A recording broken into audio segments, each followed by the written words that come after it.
Welcome to the Vine Resources Podcast Show.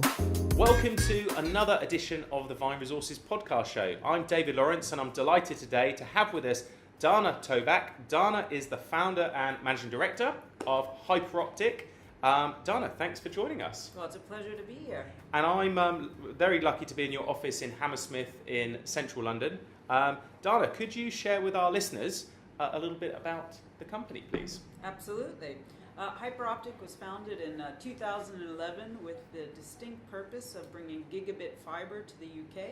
We focus on urban areas. We're mainly known at the moment for doing large residential blocks, but we're expanding our addressable markets to be in a position where we can offer 5 million homes passed by 2025. We're considered an alternative network, AltNet, which early days the AltNets were considered to be just small niche players, and now with our being the leader gigabit provider, essentially we're picking up steam and we're really getting the attention of government, of Ofcom, and of course the big telecoms providers here in the UK. Fantastic. And thanks for that introduction. And as a customer myself of Hyperoptic, I know how fast the service is, and I know how desperate I went from 1 meg in central London at the time to 1,000 meg. So amazing, really. We're going to jump into the questions if that's okay with you. So I'd love to share with our listeners, now with a company of over 600 employees and growing super fast across the UK, what does a typical day in the business look like for you as the leader? Well, the first thing I would say is there probably is not a typical day. In the sense that every day is different. Obviously, I spend a lot of time meeting with people. That can be internal people, external people. I try to organize my time so there'll be days where I focus on more of the future and the strategy, and then days where I'm doing my one-to-ones, where I'm meeting with teams, or I'm diving into particular issues or challenges that we have and doing problem solving. And I just really enjoy working across the business to help put us on the right trajectory for the future. Fantastic. And look, thinking about your experience over the years, has anyone influenced you, perhaps even been a mentor to you and impacted you as a leader? And can you share that with us? Yeah, I mean, I think it's a really interesting question, and I know a lot of people tend to reel off very famous, well-known people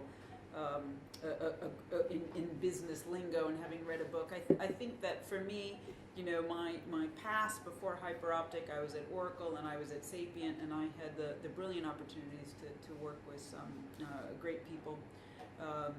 Keith Block, who is now COO of Salesforce, was my original manager when I joined Hyperoptic, and Alan at Sapient was also my key project manager back in the days at Sapient, and of course now he's leading Sapient Publicis. So for me, there's that aspect of people that as I grew my career were in the sights for me and mentoring me on a day-to-day basis. But one of the key things is having my business partner, my co-founder, Boris Ivanovich.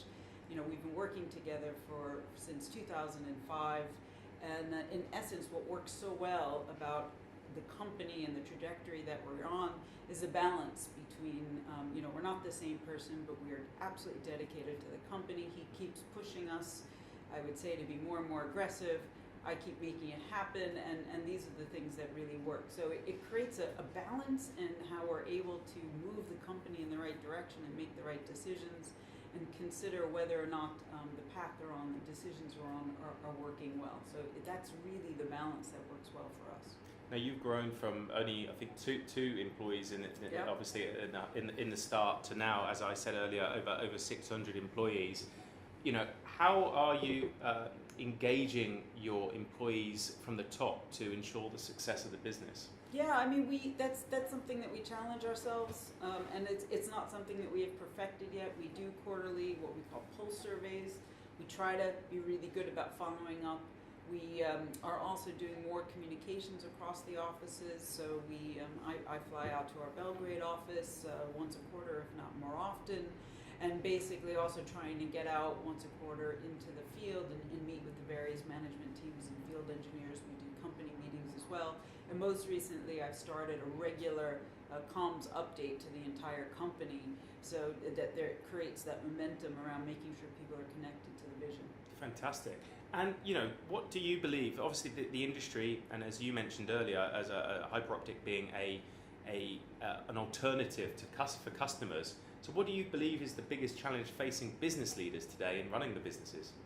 I think the biggest challenge has to be keeping not just relevant, but ensuring that we think about what customers will want in the future and we drive to that. I think we have to recognize it takes time to evolve a company, it takes time to grow, and in all those things we can't only look at the insights we have today about our current customers, but where do we want to go and what do we need? The other thing, and I think of course Steve Jobs is the perfect example, it's not about the focus group. If you ask people 5 years ago, do they need a gig, they would have said, no, what are you even talking about? So it's about just making it happen. I mean, we had a lot of naysayers early days that said, oh, well, if you're only offering broadband and telephone, you won't be able to build a business. Meanwhile, within a year of going live in a building, we tend to have about 30% take up. So I think we've proven that bundles are important for people who don't have differentiators on a broadband product, but we do have a differentiator. We do have great customer service. We have a gig. So people that really fundamentally value connectivity, and more people are finding themselves on kind of that side of how important is broadband to your day-to-day life, the more important it is for them to have great service. And that's what we deliver. So we just try to make an excellent service.